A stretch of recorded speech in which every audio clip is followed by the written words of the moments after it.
4-5 বছর আগে আমি কক্সবাজার গিয়েছিলাম। কক্সবাজার গিয়ে সেখানে আমি হোটেল থেকে একটা আলু ভর্তা খেয়েছিলাম। আলু ভর্তাটার স্বাদটা আমার যেন এখনো মুখে লেগে আছে। ওই দিনের ওই আলু ভর্তার স্বাদটা যেন আমার মুখে এখনো লেগে আছে। তো আমি সবসময় চেষ্টা করতাম, আমি যদি ওই রকম একটা আলু ভর্তা বানাতে পারতাম তাহলে আমার কতই না ভালো লাগতো। তারপর একদিন আমি ইউটিউবে সার্চ করলাম কিভাবে হোটেল স্টাইলে আলু ভর্তা করা হয়। তখন ওই ভিডিওটা দেখে আমি আলু ভর্তাটা শিখলাম এবং ওই নিয়ম অনুযায়ী আমি আলু ভর্তাটা করলাম। মাশাআল্লাহ, আলু ভর্তাটা ঠিক সেম ওইটার মতোই হয়েছে। তো দেখতে পাচ্ছেন আমি প্রথমে আলুগুলো ধুয়ে তারপর এখানে আমি মরিচ সহ এখানে দিয়ে দিয়েছি, প্রেসার কুকারে দিয়ে দিয়েছি আমার তাড়াতাড়ি হওয়ার জন্য। আপনারা চাইলে ডেক্সিতেও সিদ্ধ করতে পারেন, যাদের প্রেসার কুকার নেই তারা কিন্তু ডেক্সিতে সিদ্ধ করবেন। দেখেন আমি আলুগুলো খুব সুন্দর মতো একদম সিদ্ধ হয়ে গেছে, এরকম অবস্থায় নামিয়ে নিয়েছি। তারপর এখানে আমি ভাতগুলো বসিয়ে দেওয়ার জন্য চাল ঝেড়ে নিচ্ছিলাম। আমার আলু ভর্তাগুলো করতে অনেক সময় লাগবে, তাই ভাবলাম আগে রাইস কুকারে ভাতটা বসিয়ে দিই, তাহলে আমার কাজ করতে করতে এদিকে আলু ভর্তাও হয়ে যাবে, অন্যদিকে ভাতটাও হয়ে যাবে। তাই আমরা 3 জনের জন্য 3 পট চাল নিলাম রাইস কুকার থেকে, সেগুলো ভালো মতো ঝেড়ে এখন রাইস কুকারের পটে ধুয়ে আমি এখানে রাইস কুকারের মধ্যে বসিয়ে দিচ্ছি। এখন তো রাইস কুকারের তলাটা একটু মুছে তারপর আমি রাইস কুকারে দিলাম। রাইস কুকারটা আসলে ভালো রাখতে চাইলে অবশ্যই তলা মুছে ইউজ করতে হয়, পানি যাতে না থাকে। তারপর এদিকে আমি আলুগুলো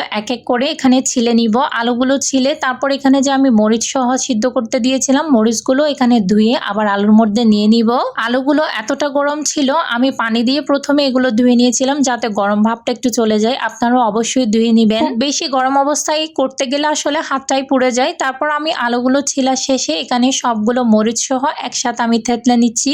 আমি এই জিনিসটা আলু ভর্তা করার জন্যই নিয়েছিলাম। এগুলো বিভিন্ন মেলায় অথবা বিভিন্ন সুপার শপে পাওয়া যায় আলু ভর্তা করার এই জিনিসটা। এগুলো থেতলে নিয়ে আমি এখানে বড় সাইজের 2টা পেঁয়াজ কেটে নিয়েছি কুচি কুচি করে। তারপর এখানে দিয়েছিলাম আমি সরিষার তেল। একদমই এখানে কিন্তু সয়াবিন তেল ইউজ করা যাবে না। এই আলু ভর্তাটার হোটেলের স্বাদটা আনতে হলে আপনাকে অবশ্যই সরিষার তেল ইউজ করতে হবে। আমি এখানে অনেক পরিমাণে সরিষার তেল দিয়ে তারপর পেঁয়াজগুলো ভেজে নিয়েছি। পেঁয়াজগুলো যখন একটু লাল লাল হয়ে এসেছে সেখানে ধনেপাতা তারপর একটা বড় সাইজের রসুন কুচি আমি এখানে দিয়ে দিয়েছি। আপনারা কুচি করেও দিতে পারেন, থেতলেও দিতে পারেন, অথবা যদি ফ্রিজে আপনাদের ব্লেন্ড করা থাকে সেখান থেকেও 2 চামচ দিয়ে দিতে পারেন। তারপর আমার ওই জিনিসগুলো ভাজা হয়ে গেলে এখন আমি ওই যে থেতলে রাখা আলু ভর্তার মধ্যে এগুলো আমি সবকিছু দিয়ে দিব।